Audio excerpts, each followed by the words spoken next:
it's this grief that comes month after month after month, right? Every time you get a negative test, every time your period shows up, and you're carrying this grief, and we're expected to just act like nothing's happening. This is heavy. You guys, welcome back to another episode of Infertility and Me podcast. Thank you so much for letting me be a part of your day. Thank you for listening and supporting the show. I appreciate you guys so very much. And if this is your first time here with us at Infertility and Me podcast, welcome, welcome, welcome, friend, to the shit show that is infertility. So glad that you're here despite the circumstances. So we're going to get right freaking into it, you guys. We're not going to waste any time. Today is a Q&A session with Karen Balumbu Bennett. She is a licensed psychotherapist from California, and she specializes in mental health for women, mental health for moms after giving birth, as well as infertility and loss. Karen also is a licensed clinical social worker practicing in the greater Los Angeles area. She is a full-time school-based therapist with a growing private practice as well. Karen has over 13 years of experience, and she provides psychotherapy to various people in diverse settings. So she has extensive knowledge about very, very vast areas of mental health and well-being, and not just for infertility and loss. And so her private practice is niche down and focusing on infertility and loss because she herself experienced infertility and fertility struggles. And so Karen shares with us today, you guys, impactful, very straightforward ways in which we can move forward, navigate, thrive, grow, and heal while family building and working through our grief. So some of the things that we talk about today is being a Black woman or woman of color and or woman of color dealing with infertility and not having safe spaces. We also talk about how to heal from the jealousy and envy of fertile people, whether it is strangers and or people directly in our personal lives. And then we also speak about how to handle fertility monitoring and scans and how we can move forward and be prepared for those scans and having scan anxiety, sort of like when you're taking a test in school, whether it was college or elementary school or high school or something like that, and we know there's a test coming, and so all these anxieties come up, all this overwhelm shows up. And then we also speak about how to make peace with and move forward and honoring ourselves when we may not have genetic ties to our future child and or children, when egg donorship is needed, a surrogate may be needed, sperm donorship may be needed. So how can we do that? What are some things that we can do to move forward right now? This episode you do not want to miss with Karen. She gives us some great ways and wisdom and different ways and perspectives we can look at our situation. We'll be back, you guys, in just a second with Karen. Alrighty, you guys. So we are back with our friend Karen, the psychotherapist badass that I was telling you guys about in the intro. Thank you, Karen, again, girl, for getting on with me so quickly. And we're on opposite side of the country, so we're a couple of hours difference. So I appreciate you for making the time for us today and answering our community questions. And then we can also get to know you a little bit more and about what you do and what inspired you to go into psychotherapy. So I asked you that first. Like, when did that light bulb go off for you in college? You're like, I want to do psychotherapy. Let's start there. No, absolutely. I actually feel like I wanted to do therapy since I was like 14. Since I really am one of those people that knew very early on, I just didn't know what that meant, right? Because that's a really big word and it covers a lot. But once I started getting into mental health in college, and then I was like, okay, this is what I want to focus in grad school, I was hooked. I was hooked. And my journey was very different. I didn't know I wanted to work with like women and moms and women who are struggling with fertility challenges. That came about just in the last few years. My experience started first working with individuals with severe and persistent mental illness. And then I transitioned into working in the school system, working with teenagers, and preteens.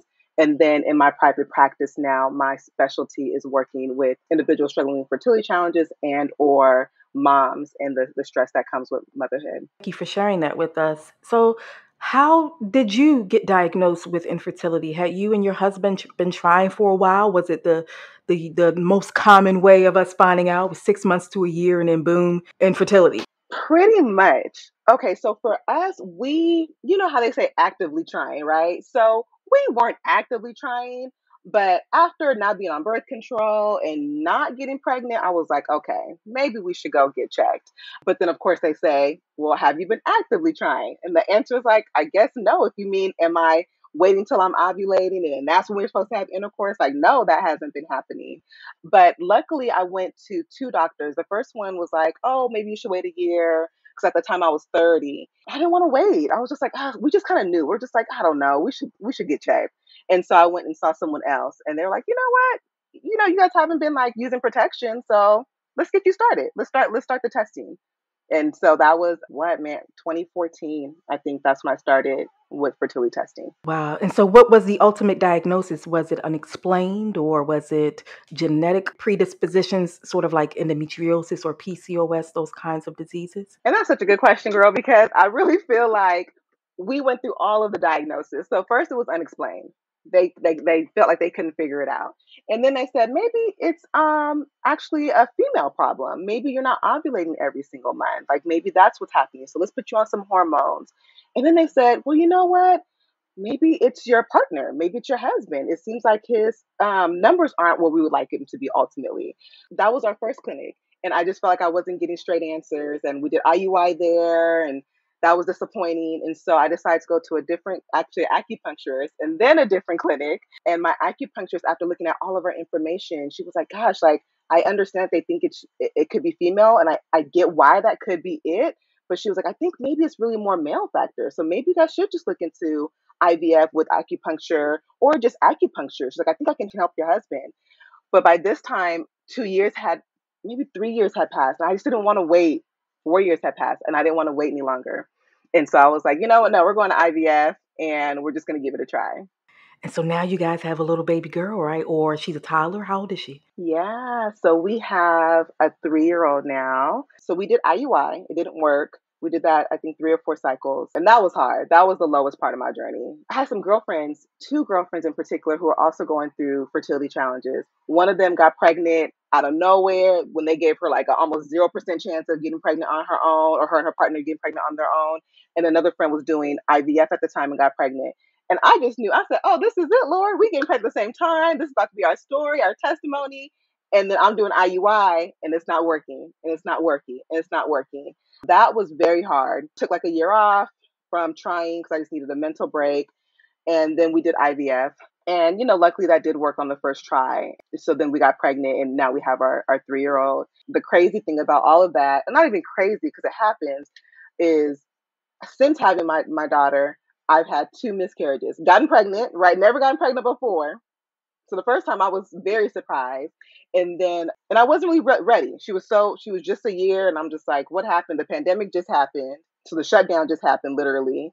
I miscarried, and I was just in a daze. I couldn't even believe it happened, to be honest. And then we get pregnant again, like 8 months later. And that one was hard because I was like, oh, this is it. I'm about to have my baby. It's going to happen naturally. I don't have to get all the shots and do all the hormone treatments. And then we miscarried. So I think I'm in this phase of like, I'm okay with no longer having a baby, but that's how I feel today. And that's how I felt for the last few months, as far as no longer interested in having another child. But I still consider myself in that secondary infertility category, right? Because I'm not always 100% sure if I'm completely done. Yeah, I understand it. I understand it completely. Wow. Wow. After all of that, then you go on to have miscarriages. Wow. I can imagine how tumultuous that was, just trying to work through it and using some of the same practices that you teach your clients and patients, right? That's a different side to be on. Yeah. Mm, mm, mm, mm. Thank you for sharing Yeah. and for opening up to us and letting us know what your situation was like for you. And just thank you for sharing that. You know, a lot of therapists don't like to share those sort of details, so we appreciate you. And I know our friends listening will too. So we're going to go right into the Yeah. Q&A session. And one of the first questions, which was a couple of people asked the same question. So basically, you know how it is going in for your fertility scans, your ultrasounds, your blood work, all of that, right? All those good things that we need. We hate it, but we love it so much, right? At the same time. And how we can work through our anxiety leading up to that time. Are there things that we can do to prepare mentally or physically even to lessen that anxiety and to be more sure, even though our situation is so unsure? Yeah, no, I think that's a great question. And scan anxiety is a real thing. And it basically is that anxiety, the stress, the worry, the nervousness that comes leading up to a test, while you're getting maybe a medical test done, and that waiting period of trying to figure out, okay, well, what are my results going to be, right? And so I always encourage my clients to try to be as prepared as possible, meaning not so much of the outcome, but meaning be prepared for what you need during that time. So have your support system. Um, Distraction is your friend. So, in the long run, distraction is a maladaptive coping skill. But in the interim of a crisis, our body needs a little bit of distraction, right? We just need to be able to check out, have some fun. And so, the planning process, when I say that is like, okay, who are you gonna go to dinner with? Who are you gonna go to movies with? Who are you gonna go to karaoke with? Like just kind of have some things in place. And then also really plan as far as understanding what the procedure is, what are you actually getting tested for, because sometimes when you're going through the situation and you're trying to figure out what's going on, there's a lot of tests, especially for the woman, right? There's so many different tests, and sometimes you can get tests mixed up thinking you're getting one result and that's not really what you're getting tested for. So really ask your questions, ask your doctors questions. I know they're in and out, but you deserve to know what is going on, the step by step. Who will they contact? Will they contact your primary care doctor? Will they contact you directly? If it's, news that they want to sit down with you, are they going to come in? Are they going to send you an email? Just all of that can help just reduce some of the anxiety and the stress during that time of trying to get a diagnosis. Yeah, I love that. And that kind of segues perfectly into the next question that a couple of friends had, which was also about the just wrapping their minds around if they need egg donors, if they need sperm donors, if they need a surrogate, and how overwhelming that also can be, along with all of the other anxieties that we experience. But just the aspect of possibly not having a genetic tie to the child or children that we may have. If there is even a way to really prepare emotionally for that. And I love that you said, being well informed about what's happening with our next steps. And so, is there anything else more in depth for preparing when it comes to terms of not having genetic ties with a future child, possibly? Yeah, no, I think that's a great question. And from what I've seen, with that preparation, it's still a process, right? So even when you decide to move forward and get a donor egg or use donor sperm, and maybe you're content with that choice, that doesn't mean that now when you maybe get pregnant or when you have a child that there won't be like sadness that still maybe comes in, right? Because two things can still exist at the same time. You can be very grateful and excited that you were able to go on this journey of maybe carrying your own child. Maybe that's one thing you really really wanted, right? But there could be times where now you have this child and they're 1 years old and someone comes up like, oh my gosh, they look just like you. And then that triggers something for you. So I would always say that when I work with individuals, I think we have to show ourselves grace and we have to understand that we may never be fully okay with the idea that we didn't get to have our Mm, mm, plan, mm, mm. A word. right? We may not fully, yeah, but that doesn't mean that we still can't find joy and we still can't find comfort and happiness with the different story that we wrote, with the different outcome that is attached to our life now, right? So I think that in the initial, and you're deciding to do this, I think it's important to really process it, to sit with it, to really say, what does this mean for me? How will it make me feel when A and B and C happens?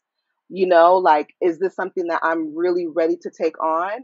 And sit with those emotions, process them, journal about them. I'm big on journaling, and really, really give yourself the space to kind of to feel that, but then to allow yourself to understand that even in your joy, you can still wonder.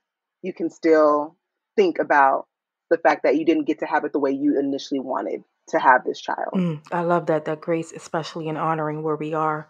And something that came up when you were speaking is I think we also have a hard time with not painting the picture or the movie of what it's going to be, right? We struggle a Yeah. lot with that, especially women. We've been told fairy tales our entire lives about family building, as opposed to men, hetero cis men being told to be a protector, a soldier, a fighter, a warrior, And so, yeah, I think it's hard to let go of Yeah. that picture and also not creating a new one based on our new circumstances, right? Yeah. Yeah. Yeah.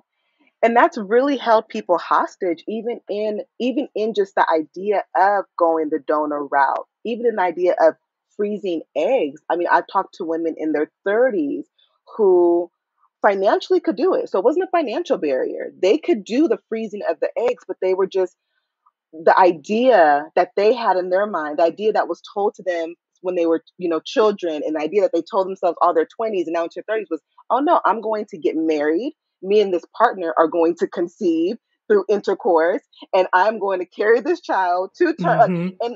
And they have such a hard time, and I'm being the therapist in me is screaming in the inside, like, come on, sis, like, freeze your eggs, But then the outside therapist is like, okay, well, let's process this and let's work through this. Because, yeah, those ideas and those narratives, they mean so much to us.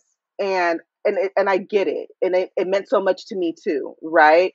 And it takes a lot for us to step back and say, am I willing to change this? Am I willing to give myself a different journey, and to be okay with a different path? Yeah. I love that. Thank you, Karen, for that. And I think that'll be really helpful for our friends.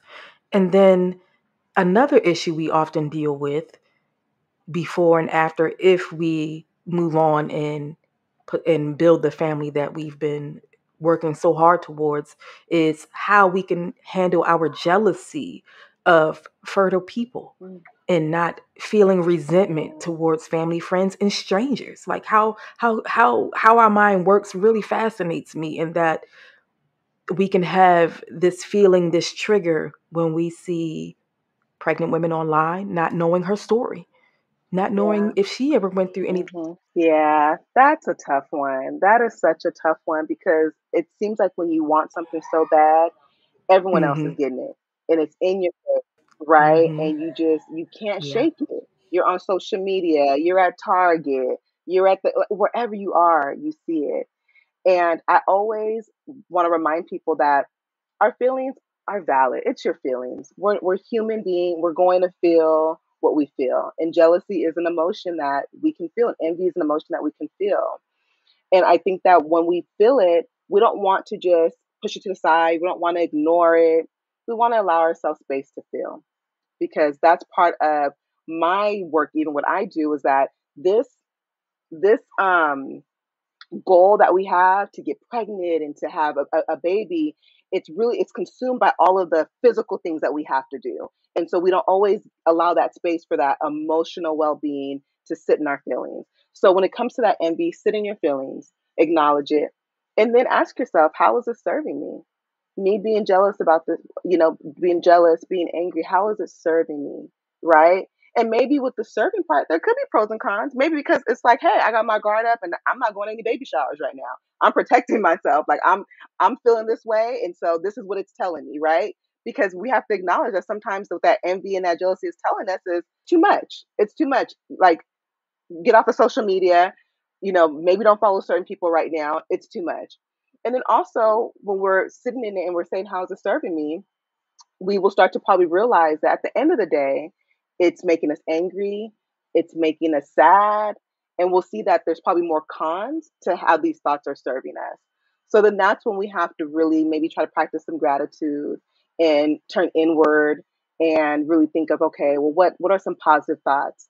What are some things that I could think about? How can I restructure some of these negative thoughts that are consuming me right now? How can I think about, like, hey, well, I don't know what this woman went through, like, I don't know what her journey was. Maybe it wasn't that easy. Maybe I should be celebrating the fact that she's having another child or having a child, but some of that thought changing can really help us when it comes to feeling anger or envy or jealousy. Yeah, I love that because I'm a very solution driven person. And so if we're talking about an issue, I want to know, well, how do you think we could solve this issue? And I do that with my husband. We're very solution oriented people, not just focusing so much on the issue at hand, but how we can move forward and being solution driven, which is why I think this episode is so important because you are giving us some great ways in which we can do things right away, right now, that could be impactful and help us redirect our attention in a positive way without dishonoring where we are either at the same time. Yes. I think that's the most important thing, is that we can't dishonor that. Like, we feel this is real. This type of grief, it, that people ignore, that people don't recognize. You're dealing it. It's like invisible, right? No one's recognizing the fact that you're grieving like this, and it's not. It's this grief that comes month after month after month, right? Every time you get a negative text, every time your period shows up, right, and you're carrying this Hmm. grief, and we're expected to just act like nothing's happening. This is heavy. And I think as Black women and our women of color listening as well, that we do a lot of that, and we probably do it excessively. Mm-hmm. And because we don't live, no matter how much money we make, how many degrees we get, and how many accolades are on our long list, we still feel like we have to bear the brunt of societal issues and Yeah. impacts and fun and racism and all these things that affect us on a daily, minute by minute basis, right? And so I feel Right. like with women we do that, but I see it more prevalent in women of color and Black women, whatever their color is. We Mm-hmm. live a life of invisibility emotionally, I feel like. Yeah. I agree with you 100%. I agree with you. And that's systemic racism. That is some historical. We can't show pain. We can't show fear. We have to be strong. We have to take care. And that strong woman syndrome, right?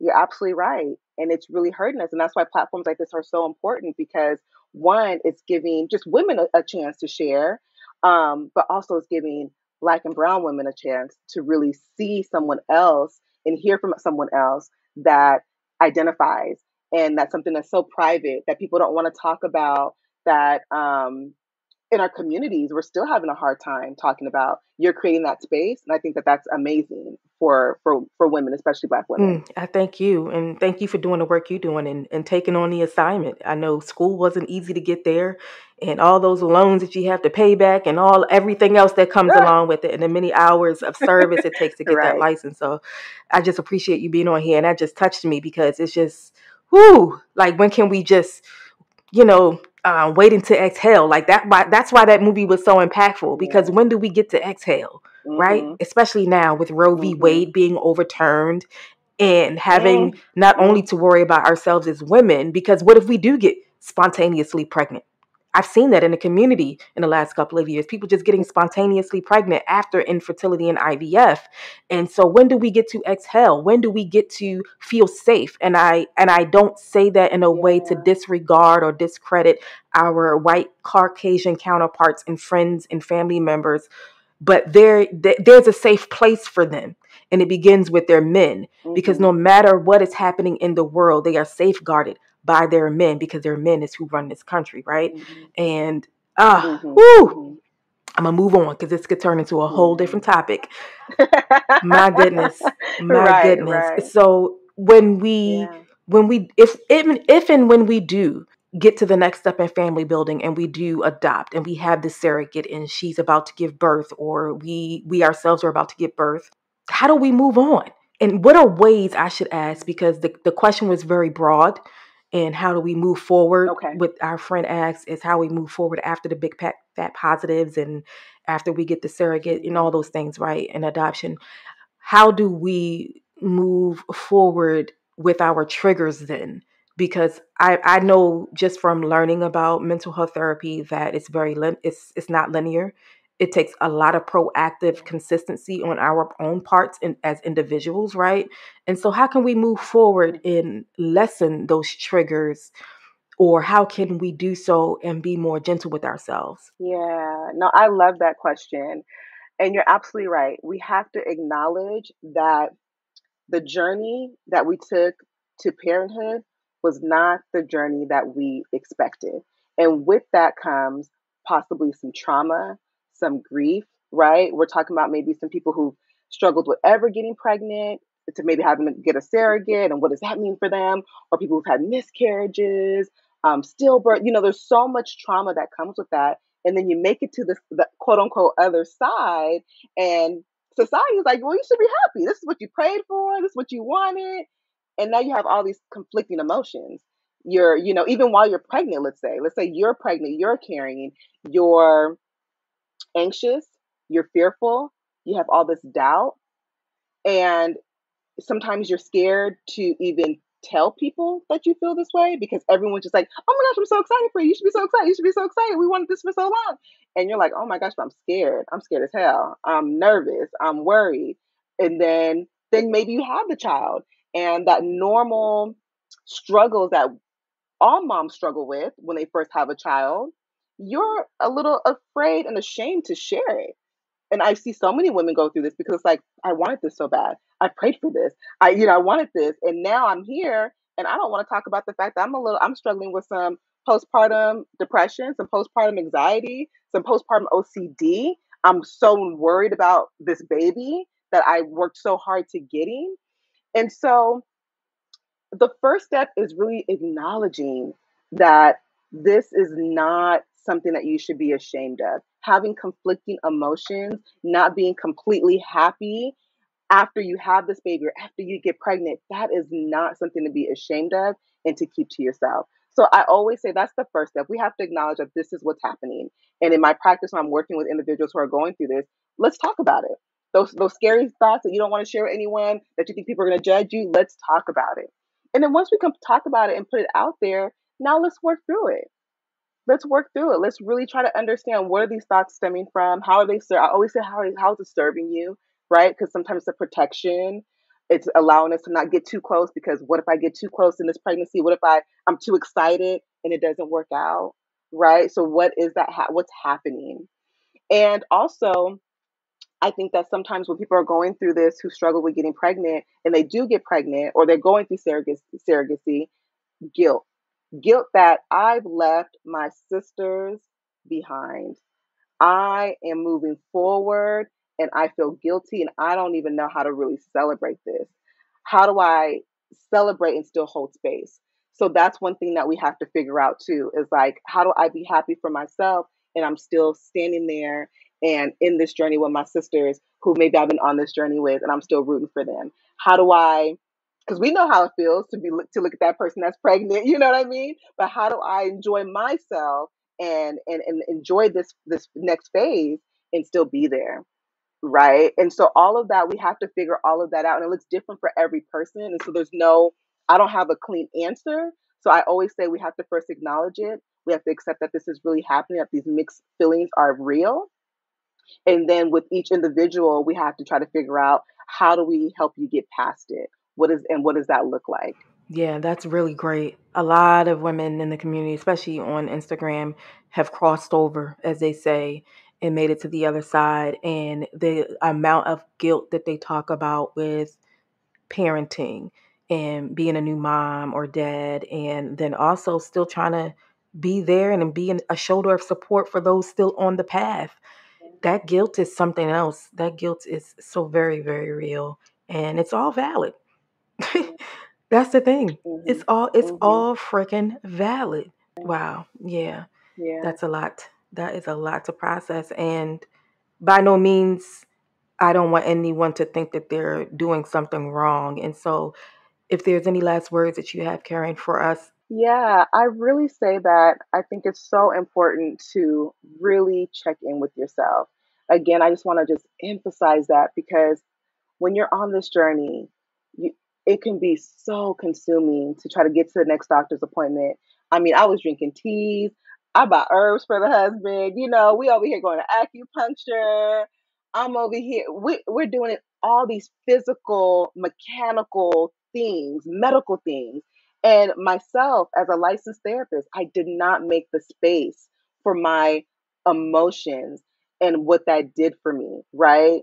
So I always say, especially sometimes as Black women or women of color, because we weren't always given that space to be able to feel our emotions, you may not really know, but listen to your body. Listen to your body. Are your shoulders tense? Is your stomach in knots? Are you feeling nauseous? Are you getting migraines? I was getting migraines. I was getting headaches. I was so stressed out and consumed with this. And, it's okay to take a break. It's okay to be like, you know what? I just need a break from all of this. And I encourage it, right? Because we deserve to rest physically and mentally. You deserve rest, especially when you're on this journey. And I really encourage individuals on this journey, practice self care, practice community care, right? Tap in. We have to remember that we are dealing with grief. Grief is not always a physical loss. Grief is, I talk about this in my journal, it's a loss of a dream, an expectation, an experience. It's a loss of an experience, what you thought your journey was going to be. So tap into your community, get support. Don't go on this journey alone. I know that it could feel very lonely, but there are other people that are struggling, and the more that you feel connected, the more that you are really tapping into the emotional um, roller coaster that you're experiencing, the healthier you're going to be.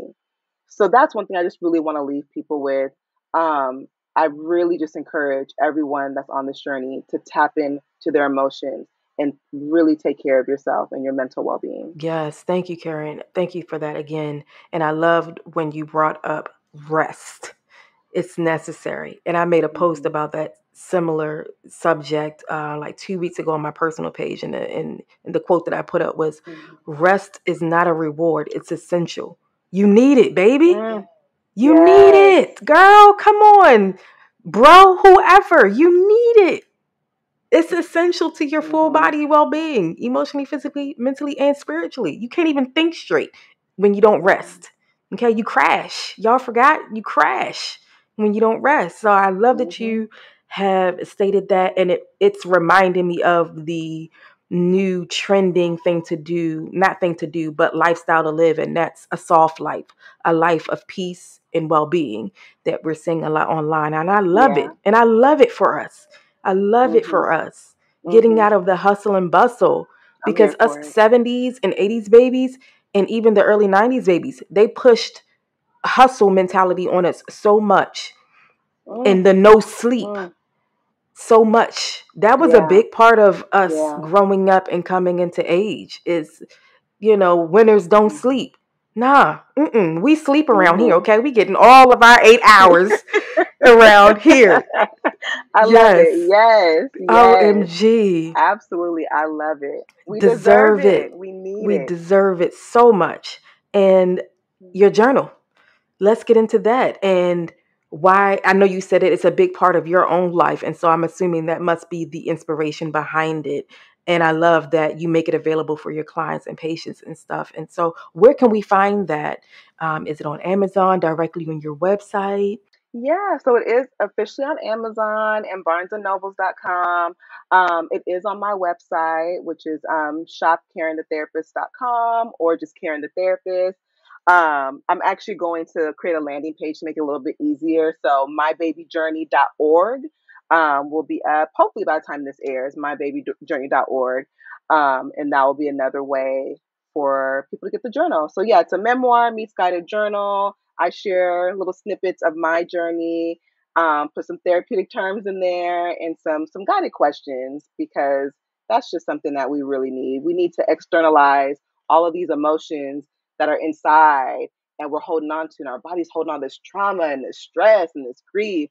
And we need to find healthy ways to have an outlet.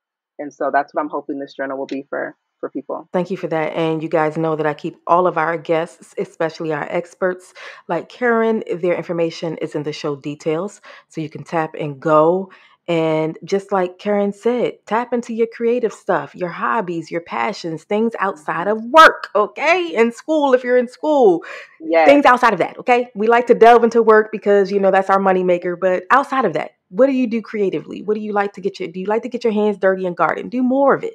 Do more of it. And so I appreciate you, Yeah. Karen, today. And I know our listener friends will as well, for giving us your time and your insight and your wisdom and also your expertise. And I hope that we can do this again about a different subject that affects us during a family building. So just appreciate you. Just appreciate you. Absolutely. Well, thank you for having me. I would love to do this again. You're Thank you. amazing.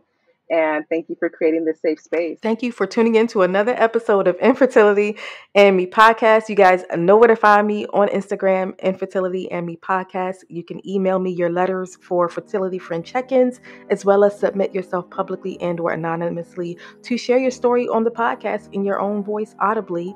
So reach out, you guys. info@moniquefarouk.com. Peace and blessings.